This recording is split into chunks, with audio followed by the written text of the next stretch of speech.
Hi friends, చూశారు కదా ఇక్కడ మా చిన్న అబ్బాయి 6 సంవత్సరాలు.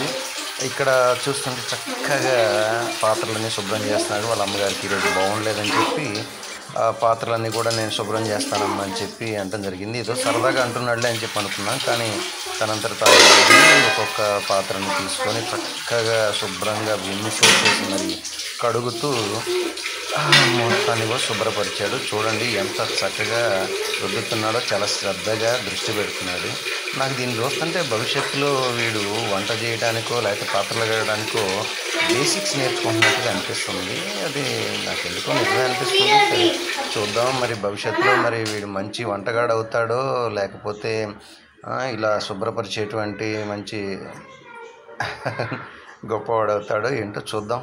సరే చూడండి ఎంత చక్కగా చాలా శ్రద్ధగా తుడుస్తూ కడుగుతూ అబ్బాబ్బా. ఇప్పుడు ఏదో చూడండి నా వైపు తిరిగి చూస్తున్నాడు.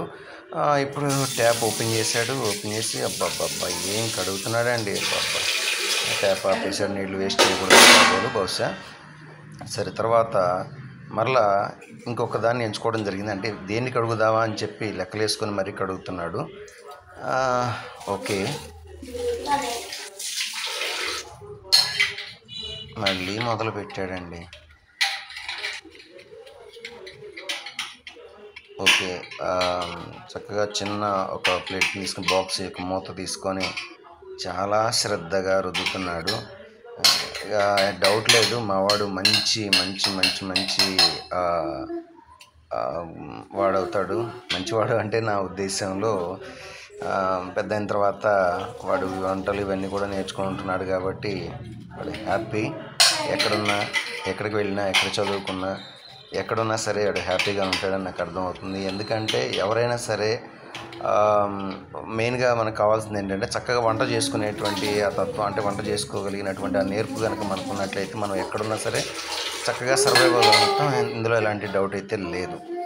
సరే చూడండి, అసలు వాడి అవతారం, వాడి కడగడం అసలు ఏంటో నేను ఇవాళ చాలా ఆశ్చర్యపోయాను. ఎందుకంటే జనరల్గా ఎప్పుడు వాడంతటా వాడు ఇట్లా వెళ్ళి కడిగింది లేదు. ఎందుకు వాళ్ళమ్మ కుర్చీలో కూర్చొని ఈరోజు నా వల్ల కావట్లేదురా బాబు, నాకు ఆరోగ్యం బాగుండలేదు అని చెప్పంటే ఏమైందమ్మా అని చెప్పి అడుగుతూ, అరే నా చాలా పని ఉందిరా, నొప్పించకరా అంటే ఏం పనమ్మా అని చెప్పి అన్నాడు. దానికి వాళ్ళ అమ్మ ఏమో ఇట్లా అంట్లు కడగాలని నేను కడుగుతానమ్మా అంటే పోరా అని చెప్పంది.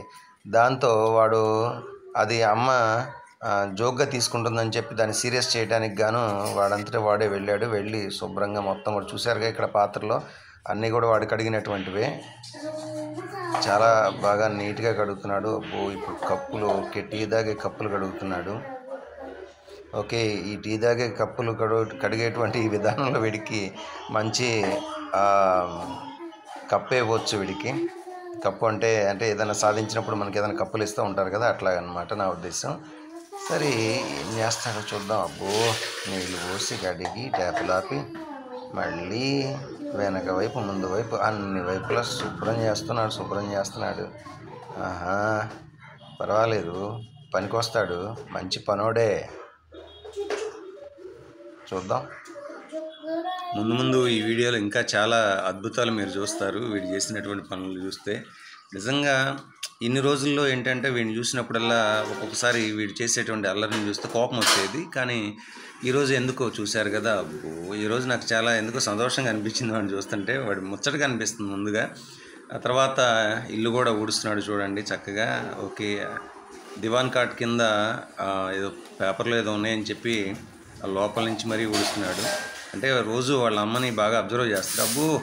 ఇంకా ఇంట్లో అయిపోయింది, బయట ఓడటం మొదలుపెట్టాడు చూడండి. అబ్బా ఏం ఊడుస్తున్నాడండి, సూపర్ అండి బాబు.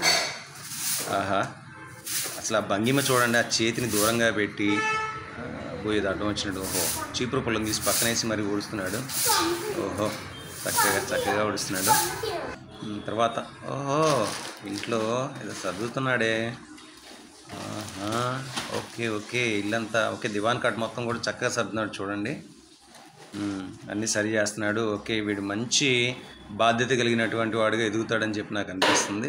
ఈసారి వీడిలో చపాతీల పొడిలో ఓకే, పూరికి పిండి కలుపుతున్నాడు చూడండి. ఎత్తేసి కొదేసి బోర్లేసి అబ్బబ్బబ్బబ్బబ్బబ్బా ఏమి కలుపుతున్నాడండి వీడు.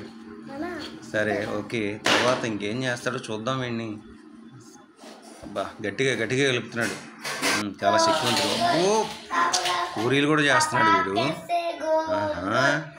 పర్వాలేదే. ఓకే, ఇంకా తిరుగులేదండి వీడికి. ఎక్కడున్నా సరే సింహంలాగా బ్రతుకుతాడు అంతే, ఏం పర్వాలేదు ఇంకా. ఓకే ఓకే, చూడండి ఎంత చక్కగా చేస్తాడు.